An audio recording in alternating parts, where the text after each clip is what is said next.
Kerry Brown, Professor of Chinese Studies at King's College in London, previously served as the first Secretary at the British Embassy in Beijing. What do you make of it? I mean, what has Donald Trump gone home with? Yes, I was in Beijing a couple of days ago, and we talked, obviously, with some Chinese colleagues about this potential deal, and they were fairly relaxed. They felt that their technical team in Malaysia had prepared for it very well. They knew the red lines, and they thought that it would be okay. I think they'd be happy with the outcome of this. It means that they can take it at their pace, because there'll be, as you say, more kind of negotiations. Their red lines, they haven't really given anything up. They've just got back what they already had.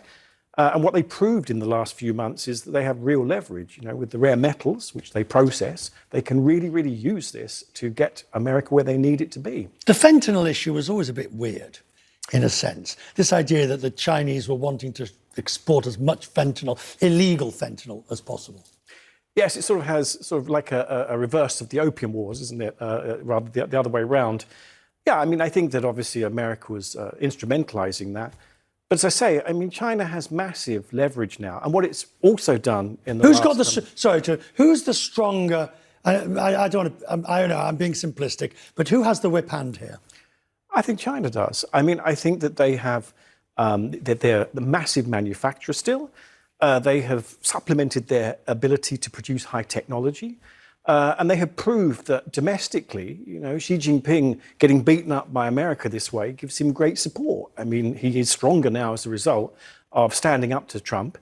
He's got quite a lot of domestic support. I mean, this domestically is all good for him. In the earlier part of the since Liberation Day tariffs, all China did was respond. They didn't sort of lead the way. It's the last week or two on rare earths where they floated the balloon of restricting rare earths. Trump immediately came back into the game and raised his tariffs. They then relented. What was that all about? And I think all the way through this, China has known that America is very strong. It does not take America lightly. It knows it's big and it's very powerful. So I think what they did was very smart. They waited until they absolutely had to do something. They knew that this meeting kind of had to happen. It's been a long time since Trump came to power when he hasn't met Xi Jinping. And so I think that meant that they were saying, we can really hit back and it will hurt you. So let's just talk. Mission accomplished. Are the two sides close in a sense?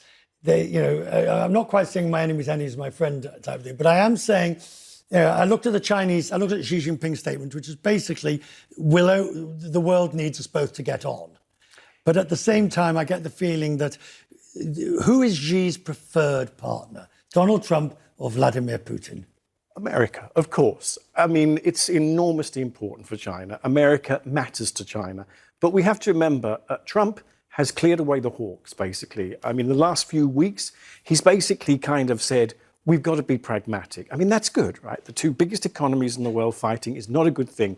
And remember, the golden rule, hawks always make terrible policy on China. Right, but if you now take Russia and Ukraine, as if Donald Trump does get much more robust against Putin, where will Xi go with that?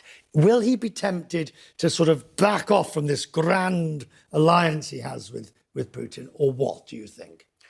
I think that China want the whole Russia-Ukraine thing to be resolved somehow in a kind of draw. I mean, they do not regard Russia as an equal to their power. I mean, America, they will regard as an equal. Russia is, I think, 15% of the Chinese economy. But it doesn't seem as if Xi's prepared to put the pressure on Putin to settle. Not publicly. But we don't know what's happening behind the scenes. And remember, I mean, the Shanghai Cooperation Organization earlier this month, last month, you know, Xi Jinping was not first among equals. He was the boss. Great to see you, sir. Thank you. You flew in yesterday, which I'm very impressed that you're still awake. But you're probably used to that. Thank you for joining us tonight. Very kind. Now,